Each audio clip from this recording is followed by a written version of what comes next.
Hi, good morning. ത്വമേവ മാതാ ച പിതാ ത്വമേവ ത്വമേവ ബന്ധുശ്ച സഖാ ത്വമേവ ത്വമേവ വിദ്യാ ദ്രവിണം ത്വമേവ ത്വമേവ സർവം മമ ദേവദേവ. ശ്രീമദ് ഭഗവത്ഗീത 7-ാം അധ്യായം തുടങ്ങുന്നു. ജ്ഞാനവിജ്ഞാന യോഗം എന്നാണ് ഇതിൻ്റെ ഹെഡിങ്. 6-ാമത്തെ അധ്യായം ധ്യാനയോഗമായിരുന്നു.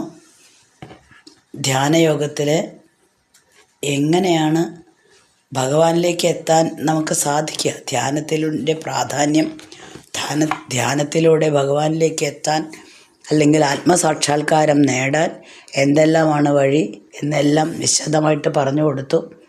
ധ്യാനിക്കേണ്ട ക്രമം, അതിൻ്റെ വിഘ്നങ്ങൾ എന്തൊക്കെയാണ് അതിൽ വരിക എന്നുള്ളത്, അതിൻ്റെ പരിഹാരം, ഇതെല്ലാം ഇതിനെപ്പറ്റിയെല്ലാം പ്രതിപാദിച്ചു കഴിഞ്ഞു. ഒരു ധ്യാനയോഗിയാണ് തപസ്വികളെക്കാളും ശാസ്ത്രപണ്ഡിതന്മാരെക്കാളും കർമ്മികളെക്കാളും ഒക്കെ ശ്രേഷ്ഠനാണെന്ന് ഭഗവാൻ പ്രഖ്യാപിച്ചു. അങ്ങനെയാണ് അവസാനത്തെ പദ്യത്തിൽ അങ്ങനെ അതും കൂടെ ഉൾപ്പെടുത്തിയിട്ടാണ് ആ അധ്യായം ഉപസംഹരിച്ചത്. ഇനി ഏകാന്ത ധ്യാനം വഴി മനസ്സിനെ പരിപൂർണമായും ഭഗവാനിൽ അർപ്പിക്കാൻ സാധിക്കും. അങ്ങനെ അതിന് കഴിവുള്ളവൻ മാത്രമാണ് ധ്യാനയോഗികളിൽ വെച്ച് തന്നെ ഏറ്റവും ഉത്തമനെന്നും ഭഗവാൻ പ്രഖ്യാപിച്ചു. അപ്പോൾ അങ്ങനെ ആകുമ്പോൾ മനസ്സിനെ ഇങ്ങനെ എപ്പോഴും ചാഞ്ചാടി നിൽക്കുന്ന മനസ്സാണല്ലേ, ആ മനസ്സിനെ ധ്യാനം കൊണ്ട് അല്ലെങ്കിൽ മനസ്സുകൊണ്ട് ധ്യാനിച്ച് സാക്ഷാത്കാരം നേടാൻ കഴിയുമോ എന്നുള്ള സംശയം മുഴുവനായിട്ടും ഇപ്പം ഞാൻ തീർത്തു തരാം അർജുന എന്ന് പ്രതിജ്ഞ ചെയ്തുകൊണ്ടാണ് ഈ 7-ാം അധ്യായം ആരംഭിക്കുന്നത് തന്നെ. അപ്പോൾ 7-ാം അധ്യായത്തിൽ ജ്ഞാനവിജ്ഞാന യോഗം എന്നാണ് പറയണത്. ജ്ഞാനം എന്ന് പറഞ്ഞാൽ അറിവാണ്, വിജ്ഞാനം എന്ന് പറഞ്ഞാൽ അത് അനുഭവിച്ചറിയുകയാണ്. ഇത് രണ്ടും കൂടെ ചേർന്നതുകൊണ്ട് ഇതിനെ ജ്ഞാനവിജ്ഞാന യോഗം എന്ന് പറയുന്നു. ആദ്യത്തെ ശ്ലോകത്തിൽ ഭഗവത്ഗീത ധ്യാനം തുടങ്ങുമ്പോൾ തന്നെ നമ്മൾ പറഞ്ഞിട്ടുണ്ട്, ഓം പാർത്ഥായ പ്രതിബോധിതാം എന്നുള്ളതിൽ അദ്വൈതാമൃതവർഷിണിയും ഭഗവതിയും അഷ്ടാദശാധ്യായിനിയും എന്നാണ്. ആ ഭഗവത്ഗീതയിൽ തത്വമസി എന്ന ഒരു എപ്പോഴും നമ്മൾ പറയണതാണ് തത്വമസി, എല്ലാ സ്ഥലത്തും കാണുന്നതും കേൾക്കുന്നതുമായിട്ടുള്ളൊരു വാക്കാണ്. അതിൻ്റെ ഒരു വിവരണമായിട്ടാണ് ഭഗവത്ഗീതയെ ചില പണ്ഡിതന്മാരായിട്ടുള്ള മഹാത്മാക്കൾ പറയുന്നത്. അപ്പോൾ ഈ ഭഗവത്ഗീതേനെ അവർ 3ആയിട്ട് വിഭജിച്ചേക്കുകയാണ്. അതും തത്വമസിയും കൂടിയിട്ടുള്ള ഒരു ബന്ധം പറയുകയാണ്. ആദ്യത്തെ 6 അധ്യായങ്ങൾ തദ് ത്വം അസി എന്നാണ്. അതിലെ ത്വം പദത്തിനെയാണ് അത്രേ വിവരിക്കുന്നത്, ആദ്യത്തെ 6 അധ്യായങ്ങൾ. അപ്പോൾ അത് നമ്മൾ കഴിഞ്ഞു.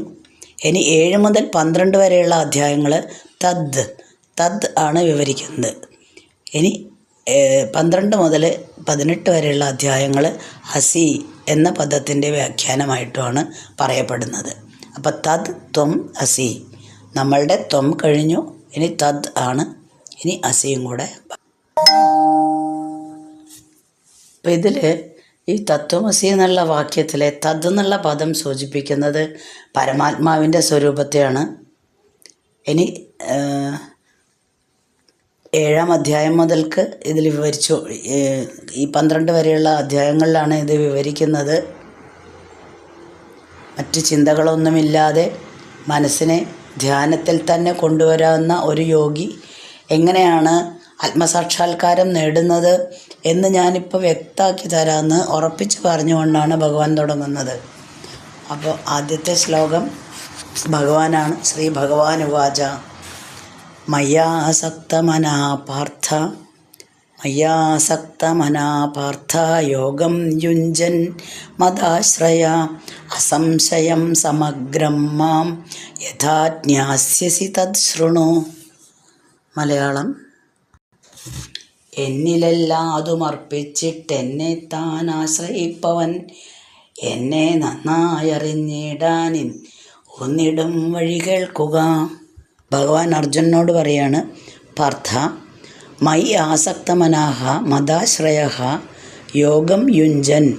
അർജുന, ഹേ അർജുന, എന്നിൽ മനസ്സുറപ്പിച്ചുകൊണ്ട് എന്നെ തന്നെ ആശ്രയിച്ച് യോഗം യുഞ്ജൻ, യോഗം പരിശീലിക്കുന്നതായാൽ യഥാ മാം സമഗ്രം അസംശയം ജ്ഞാസ്യസി തത് ശൃണു. എപ്രകാരം എന്നെ പൂർണ്ണമായും ഒരു സംശയവും കൂടാതെ, ഇനി ഒന്നും ബാക്കി വയ്ക്കരുത്, മുഴുവനായിട്ടും നീ അറിയുമോ, അതെങ്ങനെയാണെന്നുള്ളത് കേട്ടുകൊള്ളൂ. തത് ശൃണു, അത് കേൾക്കൂ. മനസ്സ് പരിമിതമാണ്. അങ്ങനെയുള്ള ഒരു മനസ്സുകൊണ്ട് അപരിമിതമായിട്ടുള്ള ആത്മാവിനെ അറിയുക എങ്ങനെയാണ് എന്ന് എല്ലാ സാധകന്മാർക്കും വരാവുന്ന ഒരു സംശയം തന്നെയാണ്. ധാരാളം നമ്മൾ വേദങ്ങൾ പഠിക്കും, വേദശാസ്ത്രങ്ങളെല്ലാം പഠിച്ചു കഴിഞ്ഞാലും അത് നമ്മൾ അതിൻ്റെ തത്വങ്ങൾ മനസ്സിലാക്കിയിട്ട് അത് പ്രാവർത്തികമാക്കി കൊണ്ടുവന്നില്ലെങ്കിൽ, വെറുതെ മനസ്സിലാക്കാൻ, അറിവ് നേടാൻ വേണ്ടി മാത്രം പഠിച്ചു കഴിഞ്ഞാൽ എല്ലാവർക്കും തന്നെ ഉണ്ടാവുന്ന സംശയമാണ് ഇത്.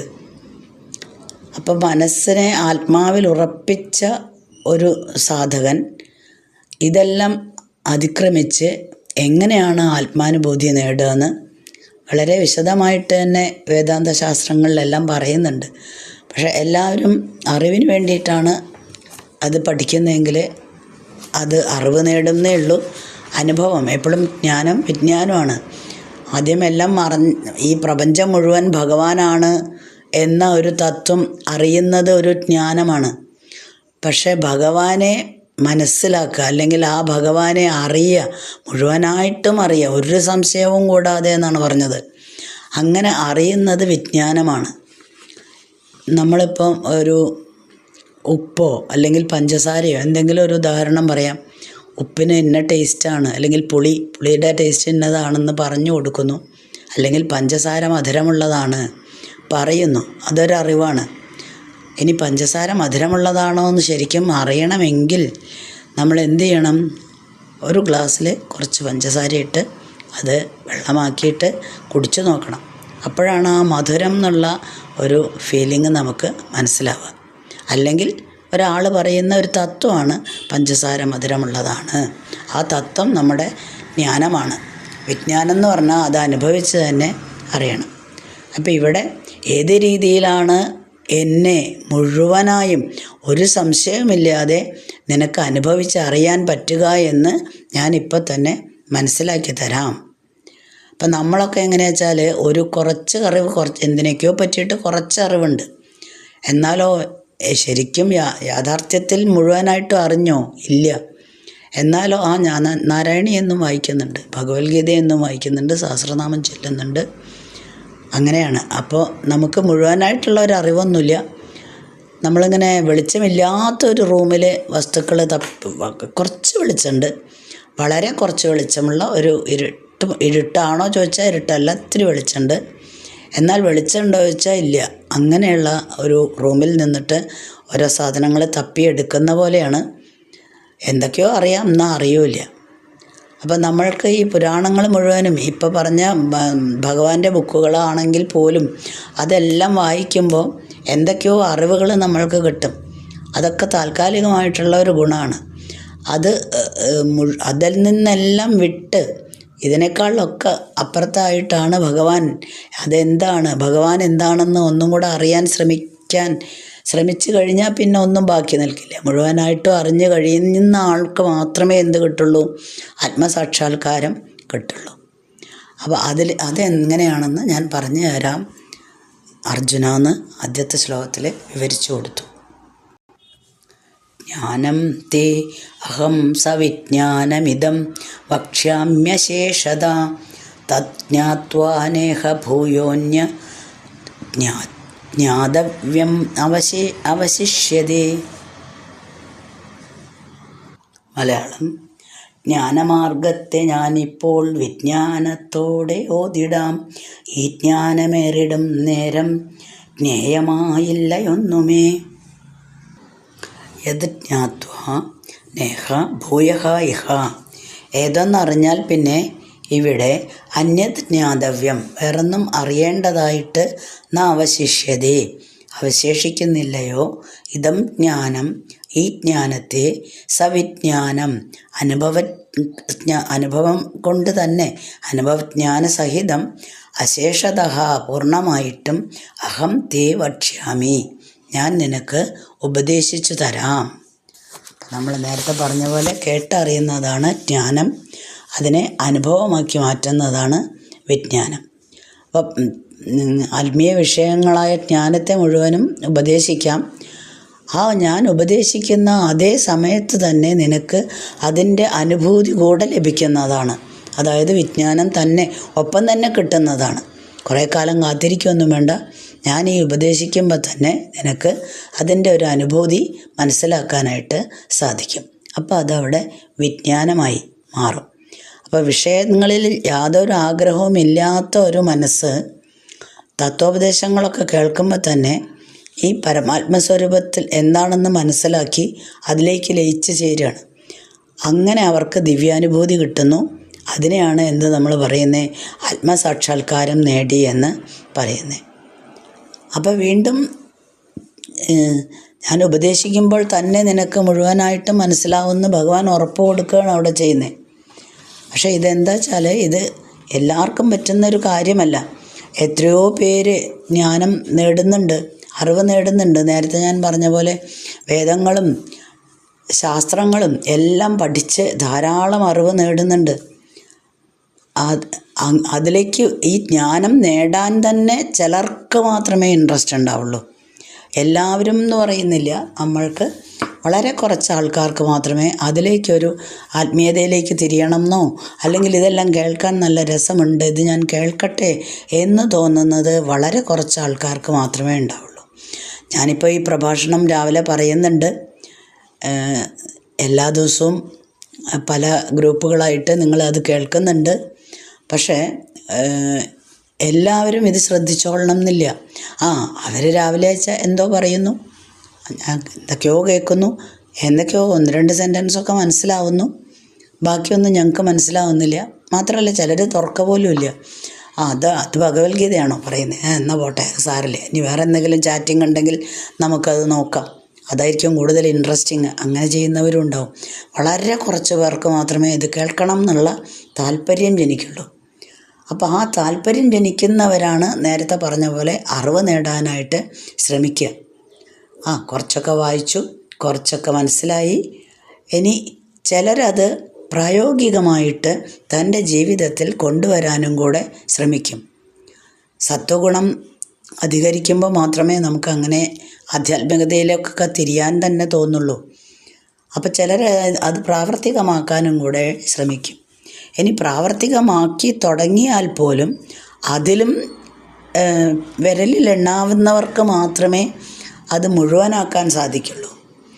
അങ്ങനെ മുഴുവനാക്കുന്നവർ വളരെ വിരളമാണ് ഭൂമിയിൽ. അങ്ങനെ വിരളമാക്കി കഴിഞ്ഞാലേ അവൻ എന്താവുന്നുള്ളൂ, ധ്യാനയോഗം നടത്തി അല്ലെങ്കിൽ ധ്യാനയോഗത്തിലൂടെ ആത്മസാക്ഷാത്കാരം സിദ്ധിക്കുന്നുള്ളൂ. ഇതാണ് പറഞ്ഞു കൊടുത്തത്. അപ്പോൾ ഇത് രണ്ടാമത്തെ പദ്യത്തിൽ ഇതാണ് എക്സ്പ്ലെയിൻ ചെയ്യുക. എല്ലാവർക്കും ഇൻട്രസ്റ്റ് ഉള്ള ഒരു കാര്യമായിരിക്കില്ല. വളരെ കുറച്ച് ആൾക്കാർക്ക് എന്നെ അറിയണം എന്ന അത്രയും ഉത്സാഹത്തോടു കൂടി അതെന്താണെന്ന് അറിയണം. ചിലപ്പോൾ നമുക്കുണ്ടാവുമല്ലേ, അറിയാൻ ഒരു താല്പര്യം ഉണ്ടാവുമല്ലേ. ഞാൻ ഇന്നലെ പോലും കുട്ടികളോട് ചോദിച്ചു, നമുക്കൊരു ചാപ്റ്റർ പഠിക്കുമ്പോൾ കുറച്ച് കാര്യങ്ങളൊക്കെ ടീച്ചർ പറഞ്ഞു തന്നു. അപ്പോൾ ബാക്കിയുള്ള കണക്കുകളൊക്കെ അല്ലെങ്കിൽ ബാക്കിയുള്ളത് ഞങ്ങൾക്കൊന്ന് അല്ലെങ്കിൽ ബാക്കിൽ ഇങ്ങനെ ക്വസ്റ്റ്യൻസൊക്കെ കൊടുത്തിട്ടുണ്ട്.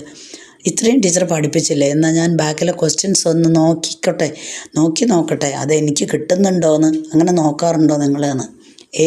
ഇല്ല. അപ്പോൾ ഞാൻ ചോദിച്ചു, നിങ്ങൾക്ക് അങ്ങനെ തോന്നില്ലേ? ടീച്ചർ പഠിപ്പിച്ചു, എന്നാൽ ശരി, എനിക്ക് കിട്ടുമോ ഇതിൻ്റെ ആൻസറൊക്കെ എനിക്ക് കിട്ടുമെങ്കിൽ ഞാൻ സാറ്റിസ്ഫൈഡായി, ഞാനവിടെ എനിക്ക് തൃപ്തിയായി. കാരണം ഇതെല്ലാം എനിക്ക് മനസ്സിലാവുന്നുണ്ട് എന്ന്. അപ്പോൾ അതവർക്ക് തോന്നുന്നില്ല എന്നാണ് പറയണത്. എന്താ ചെയ്യുക? അപ്പം ഞാൻ പറഞ്ഞു, അത് ചെയ്യണം എന്നാൽ മാത്രമേ മുഴുവനാവുള്ളൂ. ഒരു ടീച്ചർ പഠിപ്പിച്ചതുകൊണ്ട് അത് മുഴുവനാവില്ല. നമ്മൾ ക്ലാസ് എടുത്ത് കഴിഞ്ഞിട്ട് അത് മുഴുവനും കുട്ടികളൊന്ന് പഠിക്കണ്ടേ? പഠിക്കാൻ പറ്റില്ലല്ലോ ടീച്ചർക്ക്, പഠിപ്പിച്ചു കൊടുക്കാനേ പറ്റുള്ളൂ. പഠിക്കേണ്ടത് കുട്ടികളാണ്. അത് ഇപ്പം മനസ്സിലാക്കില്ല. അവസാനം മാർക്കൊക്കെ വരുമ്പോൾ പറയും, അയ്യോ അന്ന് ഇത്തിരിയും കൂടെ പഠിക്കായിരുന്നു അല്ലേ ടീച്ചറെ? എന്നിട്ട് എന്താ കാര്യം? ഒരു കാര്യമില്ല. ഇതൊക്കെ നമ്മൾ ദിവസേന ക്ലാസ്സുകളിൽ ഉപദേശിക്കുന്ന കാര്യമാണ്. പക്ഷെ മനസ്സിലാക്കാറില്ല പല കുട്ടികളെന്ന് മാത്രം. ഓക്കെ, അപ്പോൾ നമ്മളിവിടെ ഈ അധ്യായത്തിൽ ജ്ഞാനവും വിജ്ഞാനവും ജ്ഞാനവിജ്ഞാന യോഗം എന്ന് തന്നെയാണ് പേര്. അതെന്താണെന്നുള്ള വ്യത്യാസം മനസ്സിലാക്കി കൊടുക്കാം. അർജുനനെ എന്ന് ഭഗവാൻ തർപ്പിച്ച് പറയുന്നു. കാരണം അർജുനനിപ്പോൾ ഉപദേശങ്ങളൊക്കെ വളരെ ഇഷ്ടമായിട്ട് വരികയാണല്ലോ. ആദ്യത്തെ തലങ്ങളൊന്നും അല്ല, ആദ്യത്തെ ചാപ്റ്ററിൽ പറഞ്ഞ പോലെയൊന്നും അല്ല അർജുനൻ്റെ മനസ്സിപ്പം. അപ്പോൾ അതുകൊണ്ട് കേൾക്കാൻ നല്ല ഉത്സാഹമുണ്ട് അർജുനന്. ഭഗവാൻ എന്തായാലും ഉറപ്പിച്ച് പറയുകയാണ്, ഞാൻ ചെയ്തു തരാം. ഓ ശരി, ഞാൻ പഠിപ്പിച്ചു തരാമെന്ന് പറയുന്ന മാതിരിയാണ്. അപ്പോൾ അതുപോലെ ഞാൻ ഉപദേശിച്ചു തരാം നിനക്ക്. അപ്പം തന്നെ നിനക്ക് അതിൻ്റെ അനുഭൂതി മനസ്സിലാവും. അപ്പോൾ ആ സന്തോഷം നിനക്ക് കൈവന്ന് കഴിഞ്ഞാൽ പിന്നെ നീ വിടില്ല. പിന്നെ നീ അത് മുഴുവൻ മനസ്സിലാക്കാനായിട്ട് ശ്രമിക്കും.